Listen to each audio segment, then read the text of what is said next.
കാട്ടിലൂടെയുള്ള സഫാരിക്ക് ശേഷം ഞങ്ങൾ പോയത് നേരെ സൂവിലേക്കാണ്. സഫാരി ടിക്കറ്റ് 300 രൂപ കൊടുത്തെടുക്കുന്നവർക്ക് ഈ സൂവിൻ്റെ എൻട്രി ഫീസായ 60 രൂപ നൽകേണ്ടതില്ല. കാട്ടിലെ സഫാരിക്ക് പോകാത്തവർക്ക് 60 രൂപ ടിക്കറ്റ് നിരക്കാവും ഈ സൂവിലേക്ക് പ്രവേശനത്തിന്.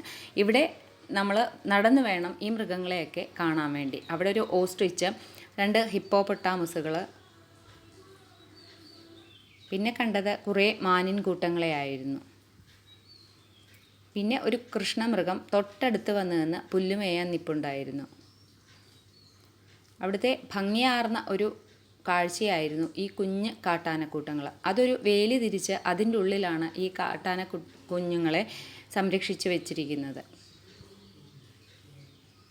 ഇത് അവിടുത്തെ ഏറ്റവും ഭംഗിയുള്ള ഒരു കാഴ്ചയായിരുന്നു. കാരണം 1ഉം 2ഉമല്ല, 10ഓ 20ഓ കാട്ടാനക്കുട്ടികൾ ആ ഒരു പ്രത്യേക സംരക്ഷിത ഭിത്തിക്കുള്ളിൽ അവിടെ നിൽപ്പുണ്ടായിരുന്നു.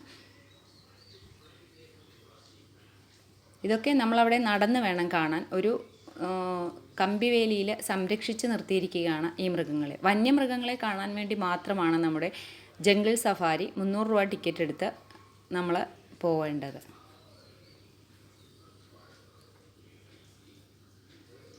ഈ കാട്ടാനക്കുഞ്ഞുങ്ങളുടെ അടുത്തായിരുന്നു ഏറ്റവും കൂടുതൽ സമയം ഞങ്ങൾ ചെലവഴിച്ചത്. കാരണം അവരവിടെ അവരുടെ പ്രായത്തിൻ്റേതായിട്ടുള്ള ഓരോ വികൃതികൾ കാണിച്ച് നിൽപ്പുണ്ടായിരുന്നു. പിന്നെ പല നിറത്തിലും പല തരത്തിലുമുള്ള ഒരുപാട് പക്ഷികളുണ്ടായിരുന്നു. കോഴികൾ തന്നെ നമ്മുടെ നാട്ടിൽ കാണാത്ത സൈസ് ഒരുപാട് കോഴികൾ അവിടെ ഉണ്ടായിരുന്നു. പിന്നെ പലതരത്തിലുള്ള പക്ഷികൾ, ഈ ഒരു മഞ്ഞക്കോഴിയും ആ കൂട്ടത്തിലുള്ളതാണ്.